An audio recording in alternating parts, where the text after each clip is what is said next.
guys, welcome back to my channel. Today, I'm gonna be giving a tutorial on how to do a Barbie body swap on your dolls. Warning, this might not go as planned. Also, please subscribe and turn on the notification bell before we get started. So, I'll be doing a Barbie body swap on first, my new Barbie fashionistas that I got for Christmas. So, the main reason we do body swaps on our doll is to give them a more bendable body with better articulation. This way, you'll be able to do a lot more with them since they're more posable. When I do a swap, I usually buy a new body, but today we'll be doing it with a used one. The body donor is Sammy!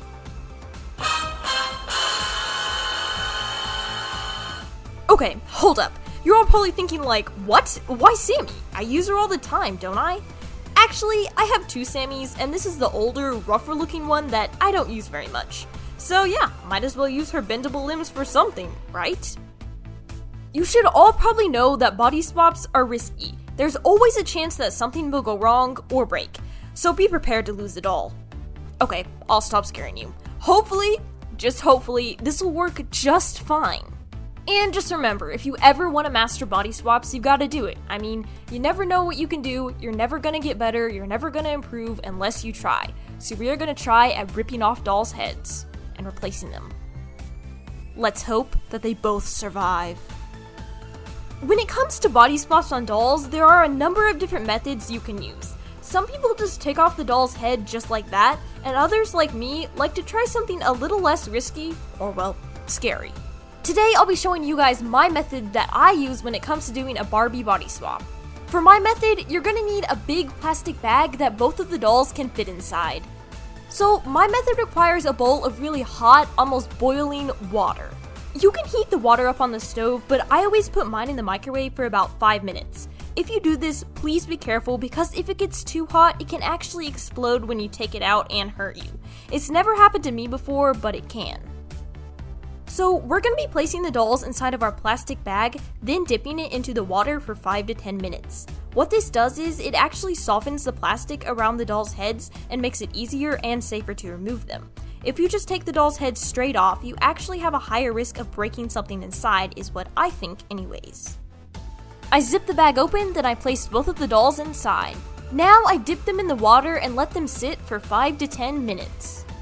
You might not think the plastic bag is very important, but it actually protects the dolls from the hot water. It can damage some types of doll hair and the doll's original face makeup.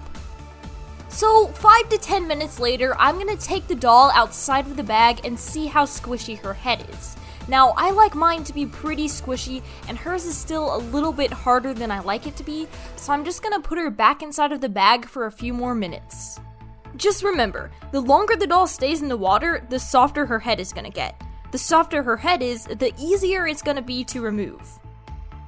So the doll's been soaking in the hot water for 10 minutes, and I think it's about time to remove the head.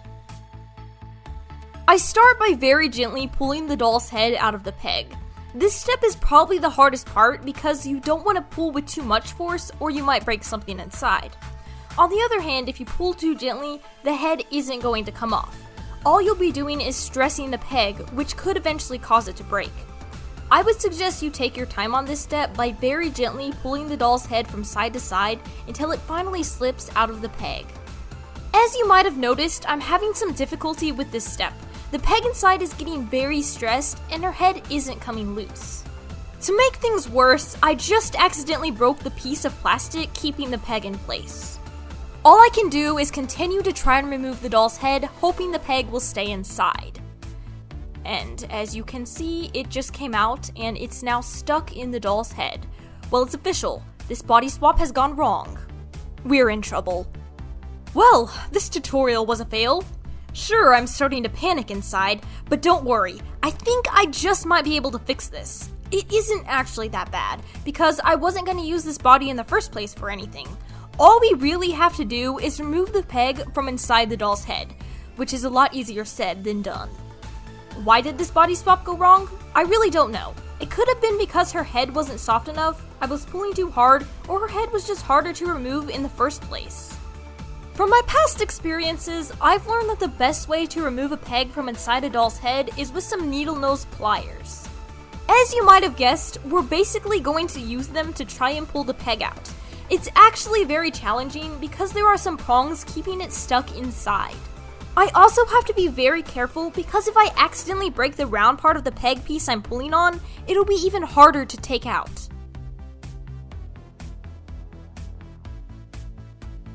I got it out! Okay, I'll admit, for a while there, I was starting to think that I wasn't going to be able to. That was when I got pretty desperate and tried to rip it out with my teeth. Which is gross, I know. But hey, in the end, I got it out. Man, this peg is in some rough shape.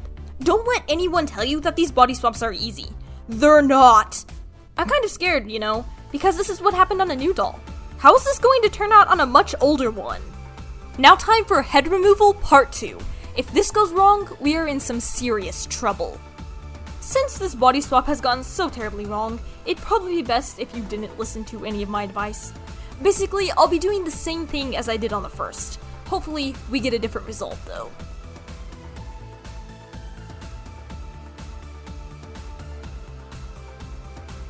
So, we have another issue here. I've done a body swap with this body once before, and for some reason the plastic inside the doll's head won't come off the peg.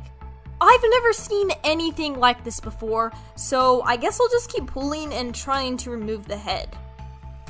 Wow, well, okay, this body swap certainly isn't going as planned, but hey, now we have both heads removed, and it's in the perfect position so we can successfully swap the bodies, for the most part.